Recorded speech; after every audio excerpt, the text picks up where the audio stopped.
name is David Daniel Ball, and these are the headlines for Wednesday, the 29th of September 2010. Starting with a comic to do with an article from Bronwyn Bishop. Spare us the whinging woman. Julia Gillard whinges that an opposition member elected as an endorsed coalition member won't defect to the ALP to help her out.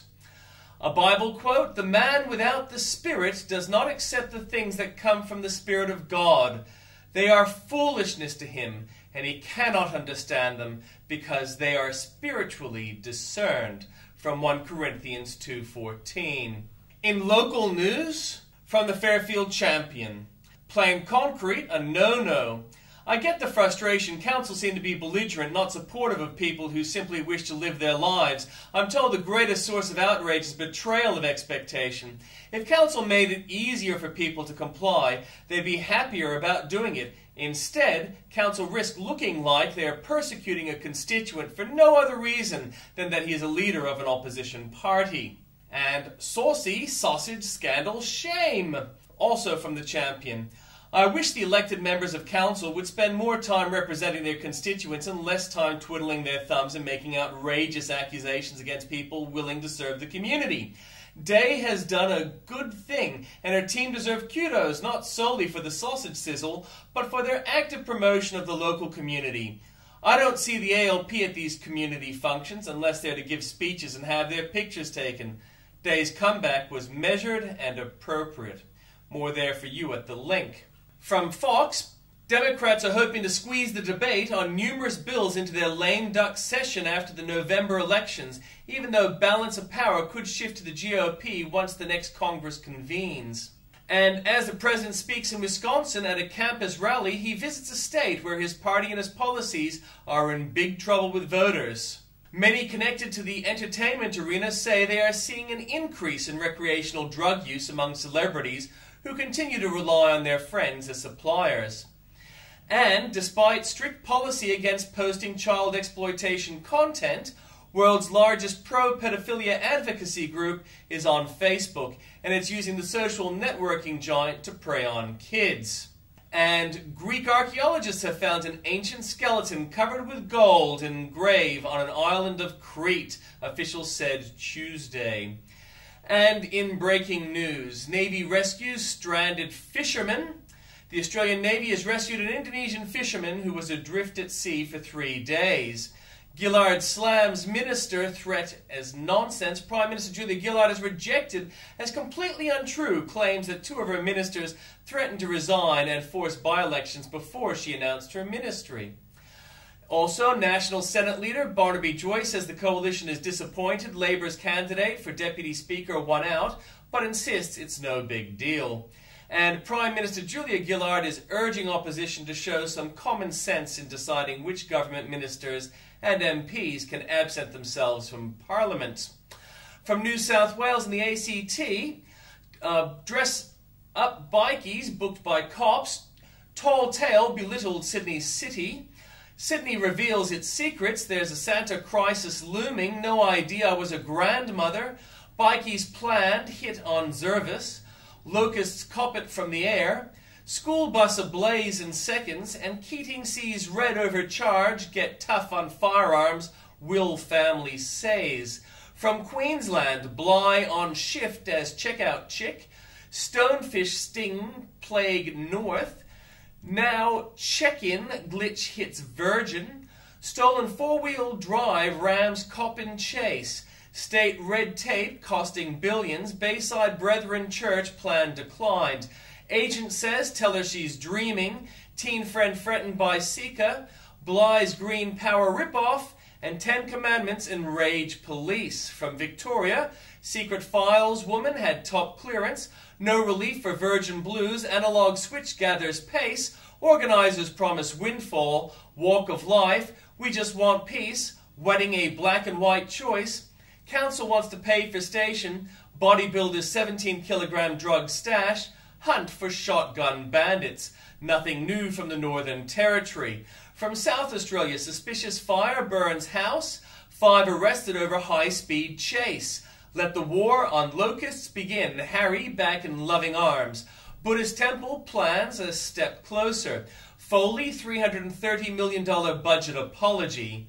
Haves versus the have-nots. Libs plan to save millions. Atheists' miracle escape in Pinola. Human toll, the hidden impact of water policy. And from Western Australia, controversial beach laws deferred. Boy, 16, charged over car fire death. Hidden camera, no joke. Hardship payments for residents. West Australia books $831 million budget surplus. Extortionate facing substantial sentence. Seafarer puts himself at risk. And kitten dumping season begins early. From Tasmania, there's nothing new.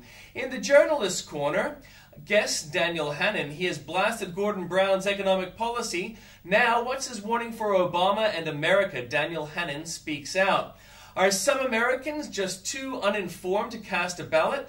John Stossel makes a surprising case. Plus, we go inside Bush and Obama's warring positions. Bob Woodward discusses how the presidents differ when it comes to battle. Mexican drugs and violence are spilling over into states, so what needs to be done now to contain the chaos south of the border? Sheriff Paul Babu reacts. Speak out, women less likely to vote than men in 2010. Kim Jong-il makes son 4-star general. O'Reilly gets royal treatment at the Daily Show. And O'Reilly has an article, Stunning New Poll on Politics and the Media.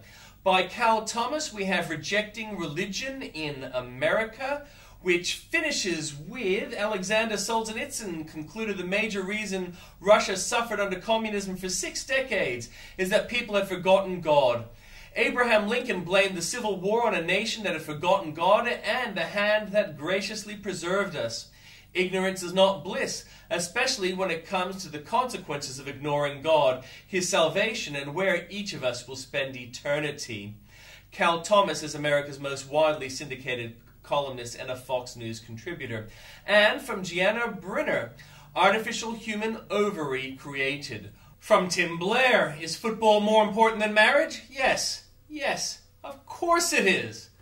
Warmth and Brimstone, shunned by Obama, religious relic Bill McKibben continues his evangelism roadshow. Cycle of history, City of Sydney Council is opening unpopular bike lanes and trying to close popular late-night bars. We're working our way back to the 1930s. And Truther Mother, look who's a truther. Now that Cindy Sheehan has decided Dick Cheney was involved in 9/11, perhaps the ABC should seek another interview.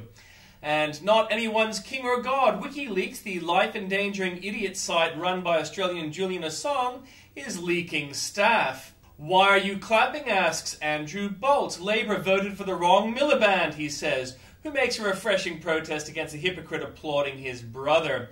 It doesn't really matter who in British Labour you vote for, does it? They're both useless. Poor Rolf goes from icon to pariah. From an Australian Communication and Media Authority finding on station 2WKT, complainant submissions, and you can read more about that at that link. A Soldier's View, a soldier serving in Afghanistan, has written to 2GB's Jason Morris about the Army's decision to court-martial 3 soldiers over the deaths of 6 civilians. Suzuki, off his warming planet, Tom Harris of the International Climate Science Coalition reviews the latest book of eco-alarmist and crank David Suzuki. Germans attack again. Test your prejudices or your judgment with this just-in report. Intelligence agencies have intercepted a terror plot to launch Mumbai-style attacks on Britain and other European countries, and you'll be able to read more about that at the link. Which 2 did Gillard want to dump? Julia Gillard thinks 2 of her cabinet ministers don't deserve their jobs, says former Labour power broker Graham Richardson. And you could read more about the impossible choice that she has there. Newsflash, Get Up considered being pro-Labour. Of course, when do they consider being anything else? No time now for a second grand final. More or less, Christopher Booker on Britain's latest wind farm ripoff. And you launch a public campaign for $37 million and want privacy? Asks Bolt. And WikiLeaks autocrat suffers wiki-leaking. And Australia's next top model is, no, wait, the horror. You'll be able to see the YouTube posting there at the link.